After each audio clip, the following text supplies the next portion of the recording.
Como começou? Mas o que nós já plantamos, nós vamos começar a colher. Sabe? Agora muita coisa já está sendo colhida e vamos colher muito a partir de 2024. Como continuou? Plantamos semente e esse ano de 2024 é o ano da gente começar a colher aquilo tudo que foi plantado em 2023. Como evoluiu? Nós já plantamos. Agora 2025 é ano da colheita. Agora vamos começar a colher o que nós plantamos em 2025 e 2026. Como ficou? A notícia é: a aprovação de Lula desaba para 24% e é a pior de todos os mandatos, tá? É, Lula, você tá colhendo o que plantou.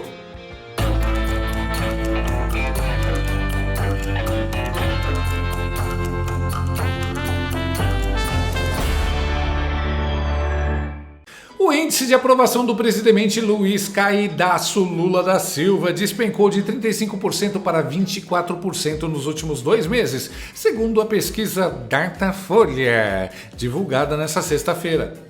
Com uma diferença de 11 pontos, essa é a maior queda do Lula desde a do banquinho do banheiro. Muito cedo para fazer piada? O patamar é o pior registrado pelo Datafolha nos 3 mandatos de Stalinácio na presidência. Metido em uma série interminável de desgastes, como a explosão dos casos de dengue, a taxação desenfreada, os gastos do Janja Palusa, as tentativas de censura, a disparada do dólar, as pedaladas do pé de meia, aquele boné ridículo anti-Trump, a inflação dos alimentos e a inesquecível revolta do Pix. A reprovação do Satanaine escalou de 34% para 41%. Lula começou o 3º ano do atual mandato com a divulgação do ato normativo da Receita Federal, que ampliava a fiscalização de transferências instantâneas acima de R$5.000. Com a forte repercussão negativa da população, o fisco tentou esclarecer que a medida não representa a taxação do Pix. Mas todo mundo já sabia que o Pix não seria taxado, e sim o trabalhador informal. Segundo o Datafolha, a pior avaliação de Lula tinha sido registrada em outubro de 2005, no auge da crise do mensalão. Na ocasião, 28% consideravam o governo ótimo e bom. Ou seja, o desempenho ridículo do Lula no governo está sendo mais catastrófico para a imagem dele do que um dos maiores escândalos de corrupção da nossa história. O que mais deve doer é que é o Datafolha falando. Sim, afinal, se o Datafolha diz que a aprovação do Lula está em 24%, imagina a realidade. É bem capaz de estar 24% negativo. Como você pode imaginar, a notícia caiu como a morte de um parente próximo nos estúdios da Globo News. O clima de velório tomou conta dos até então sorridentes e pirilampos Pulha, Júlia do Alibi, e Octávio Fedes, Guedes. Olha que coisa mais totosa a carinha dela. Informação que acaba de chegar: a Datafolha soltou mais uma rodada de pesquisa sobre a aprovação do presidente Lula, aprovação do governo, e a notícia é: a aprovação de Lula desaba para 24% e é a pior de todos os mandatos, tá? A queda de 11 pontos em 2 meses é inédita. A reprovação à gestão vai de 34 para 41, aponta a pesquisa Datafolha, que acabou de sair. O Datafolha ouviu 2.007 eleitores em 113 cidades na segunda e na terça-feira. A margem de erro é de 2 pontos para mais ou para menos, portanto, uma situação muito ruim da presidência, do presidente em termos de aprovação, algo pelo qual ele nunca passou desde Lula 1 e Lula 2, uma aprovação tão baixa, Otávio, e sem sinal ainda da atuação do Sidônio, que chegou para tentar reverter isso. É claro que demora, né? A cara de orifício rugoso do Otávio Guedes. E a Júlia parece que tá de luto. Só faltou a musiquinha fúnebre de fundo. Tão satisfatório ver esse semblante dos nossos queridos jornalistas. E não, Sidônio não vai reverter isso, porque a reprovação está na pessoa. Grudou no Lula como o fedor de uma carniça. Os 2 passapanistas estão a ponto de chorar. Grande dia. Eles não podem questionar a pesquisa, senão serão vistos como negacionistas. Então tem que engolir a seco mesmo. Pesquisa Datafolha divulgada pela Globo News. É um bom sinal. Não estão mais conseguindo esconder. E digo mais, não é só o Lula que está caindo. A Globo também vai pelo mesmo caminho de reprovação. Aliás, esse é um detalhe engraçado. Antes a Globo derrubava qualquer governo atacando-o. Agora o que derruba governo é a Globo o apoiar. Vocês precisam trabalhar mais, Globo News. A passada de pano diária não está dando resultado. Pelo jeito, os números maquiados do Pokémon, repassados pelo Bonner, não estão enganando mais ninguém. Mas isso foi só o começo. O Octávio Fedis começou a chorar e o que já estava bom ficou ainda mais divertido. Então, a popularidade desaba, né? Nem cai, ela desaba. E a gente estava passando assim, o governo Lula, pequenas oscilações, né? Às vezes dentro da margem de erro, mas fora da margem de erro. E o que deve acender o sinal de alerta no Palácio é que nos 2 primeiros anos são, como o Lula cansa de dizer, de colheita. E você começa de colheita não, de semeadura. Você, né? E a colheita acontece nesses últimos 2 anos. Ou seja, em tese, pela ótica do petismo, a popularidade deveria estar tendo um viés de alta. E não é isso que acontece, Júlia. E eu acredito que a explicação vá muito além da história do Pix, né? Geralmente a queda de popularidade aí é quem a gente pode discutir. Muitas vezes a gente aponta uma causa só, quando na verdade é multifatores. Nunca é uma causa só. Lógico, o Pix é importante, mas eu estou falando disso já há tempo, uma estratégia da oposição em desconstruir a imagem de que o Lula é o pai dos pobres, né? É a primeira vez que a oposição trava essa luta, o PSDB nunca fez isso, nem o próprio Bolsonaro fez isso. É a primeira vez, batiam na tecla da corrupção, do Lula ladrão. Mas o Lula, que está traindo os pobres, é a primeira vez que isso acontece. Então, acho que esse pode ser o cenário para explicar, possivelmente, essa queda na popularidade. Júlia. Toda vez o Fedis falando esse papo de que a direita está atacando a imagem do painho de pai dos pobres. A culpa é da oposição agora? Atenção, Guedinho explicou. Foi uma estratégia da oposição e não os erros do Lula que fizeram a avaliação positiva cair drasticamente. Claro, o grande líder nunca erra. Pai dos pobres é o teu... O PT está no poder há 1000 anos e o pobre continua pobre, mas a maioria continua ignorante e não enxerga isso. Lula nem sabe o que é pobre mais, só sabe que pobre dá voto. E não é de agora, sempre foi assim.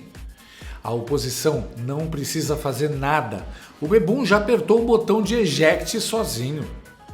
Por exemplo, já descobriram qual o projeto do governo Lula para o Brasil? Além de censura e taxação, é claro? Não, né? Lula achou que conseguiria tocar o Brasil só na base da narrativa e da repressão, com a Globo ajudando no lado da narrativa e o STF ajudando no lado da repressão. Claro que não ia adiantar. Os caras simplesmente juntaram num só pacote a santíssima trindade de tudo que o povo mais rejeita e odeia. A Globo, o Lula e o STF. E acha que vai dar certo? Olha aí como tá dando certo. A queda de popularidade é consequência das ações do governo Lula. Se ele é pai de alguém, é dos corruptos e ladrões. E depois de falar pela 1000ª vez que a oposição desconstruiu a imagem do painho dos pobres, Guedes falou pela 1000ª vez sobre os jabutis do Palácio. É a primeira vez que a população está dizendo com todas as letras: o Lula está traindo os mais pobres. Aí entra o Pix, entra a inflação de alimentos. Sim. E entra também o que eu venho chamando a atenção da imagem do Lula encastelado. Domingo passado, o Lula estava dando banho em 2 jabutis, em 2 cágados, na cachoeira do Palácio. Então isso reforça o quê? A imagem do presidente preocupado com os pobres ou preocupado com 2 pets no Palácio? Repare como na análise do Guedes a culpa nunca é das medidas ou da incompetência ou da impunidade do Lula. A culpa é da oposição. A culpa é dos jabutis. Existem milhões de motivos para as pessoas odiarem o Lula. Dar banho em 2 jabutis não é um deles. Que bonito ver a imagem desse farsante dissolvendo. Finalmente, os mais pobres estão se libertando do encanto. Há esperança de um futuro. A Júlia se juntou ao Feds no choro. É uma coisa, né? A não ser quando é algo que foge muito, que tem uma repercussão muito grande. O Pix teve um pouco disso, acho que é um elemento, talvez, a variável com o peso maior. Mas concordo com você que você tem um contexto em que a esquerda está fragilizada no mundo, uma direita fortalecida, você tem a vitória de Trump ali, você tem uma oposição sabendo fazer mais oposição aqui dentro, portanto, fragilizando o governo em diferentes frentes. Quando o próprio governo tropeça ou erra, a oposição faz disso maior, porque sabe fazer a retórica de oposição, que não sabia, como você bem dizia, o PSDB, por exemplo, nos anos Lula 1 e 2. Acho que há um cansaço também com o governo que tem passa uma sensação de que é um governo antigo, no sentido de que não traz novas pautas e talvez velhos problemas, né, que as pessoas já viram lá atrás e querem virar a página. Uma dificuldade de comunicação com os jovens, que eu colocaria também a questão do que as pessoas querem, empreendedorismo, essa coisa do Estado menor, esse tipo de discurso que a gente vê crescendo, se fortalecendo na extrema-direita e chegando a uma parcela da população. O governo não consegue entrar nessa parcela. A discussão dos valores mais conservadores, o governo não foi eleito para implementar uma pauta de esquerda, foi eleito com uma aliança com o centro, mas tem aí setores que cobram pela implementação dessa pauta, então o governo vive uma espécie de esquizofrenia nisso e isso acaba sendo sentido por setores da população. Coloquei aí uma série de elementos que para mim ajudam a compor o que a gente está vivendo hoje, tá? Segundo a Dualib, a culpa da queda de popularidade do seu líder é da extrema-direita bolsonarista e do Trump, e não da merda de governo que o Ayatollah vem fazendo. Que saudades do moribundo PSDB, né, turminha? Aquilo que era oposição de direita. Ah, vai pentear prego e chupar macaco, rapaz. Ou o contrário, o papel da oposição é criticar mesmo. Aliás, esse deveria ser o papel do jornalista, não ficar babando o ovo do Lula toda hora. Essa galera nunca pisou na rua, nunca foi ao mercado, não viaja pelo país. Qualquer pessoa que tenha o mínimo de contato com a realidade sabe os motivos dessa reprovação do governo Lula. O povo entendeu que a esquerda quer um Estado inchado, gigante, com muito dinheiro para privilégios, altos salários, corrupção e desvios, e que o povo, trabalhadores e empresários que têm que sustentar tudo isso, entregando 40% a 50% do resultado do seu trabalho para os políticos, funsas e burocratas, não aguenta mais. E se reclamar, você é fascista de extrema direita que não gosta de pobre. Como se o dinheiro dos impostos entregue aos políticos e funcionários públicos chegasse até o pobre. E o pobre também está pagando imposto sobre comida, roupa, remédio, gás de cozinha, etc. O resultado está aí.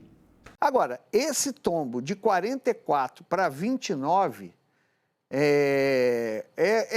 em poucos meses, assim, com certeza é economia. Com certeza é economia. Tem menor dúvida. É a inflação de alimentos, a sensação de que você vai no mercado e está tudo mais caro, que você compra menos. É inflação especificamente, porque a economia teve crescimento da renda no geral, carteira assinada ano passado, mas você teve esse fenômeno que pegou principalmente o último trimestre de 2024 e alguns produtos, especificamente carne, laranja, café, todos esses produtos tiveram um impacto muito significativo e aí as pessoas sentem no bolso, né? Então, acho que tem essa diferenciação que até é interessante a gente analisar, né? Porque a economia cresce, mas isso não se reflete na boa vontade do eleitor com o governo. Júlia. O governo mirou no mercado e esqueceu o supermercado. Pô, quanto tempo a gente conversa sobre isso? Era o preço da banana. Eu acho que, eu não sei, tem mais 6 meses, 1 ano, sei lá, que eu falei isso. É o preço da banana. Está todo mundo comentando a banana prata R$10. E aí fui ao Ministério da Fazenda, explicaram que era um problema ali na safra da Bahia. Mas ninguém, assim, não é que não levou a sério, não. Achou que não era um problema. Não era um problema. Pô, banana, o comentarista aí da TV falando do preço da banana prata, pô, o emprego está subindo, a renda está subindo, isso aí não vai fazer nem cosquinha na popularidade do governo.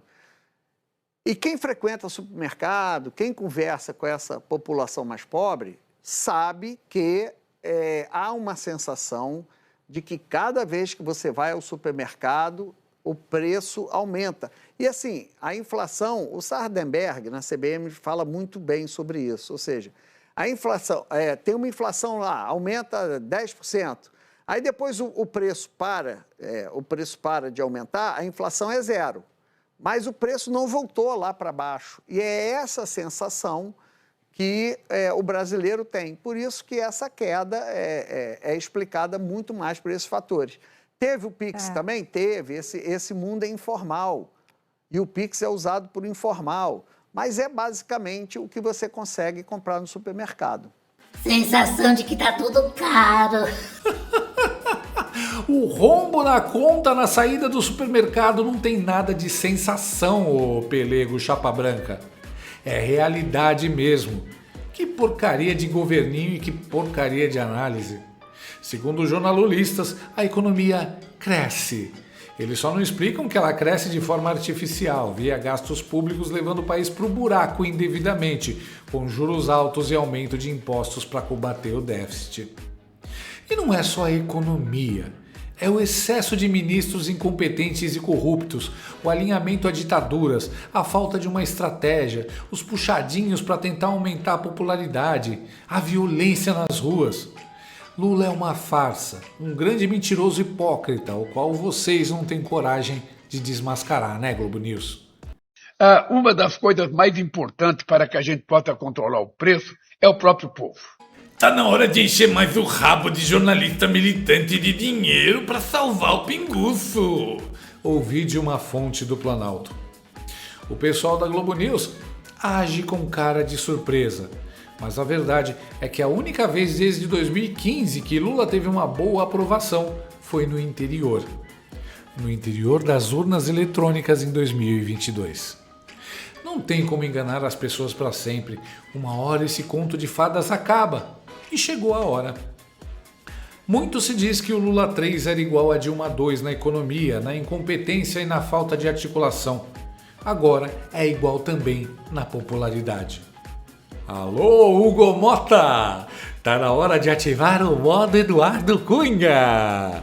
O 9 Dedos plantou a semente tão fundo que agora tá crescendo para baixo. Desce lá no subsolo do quinto dos infernos para colher Lulinha.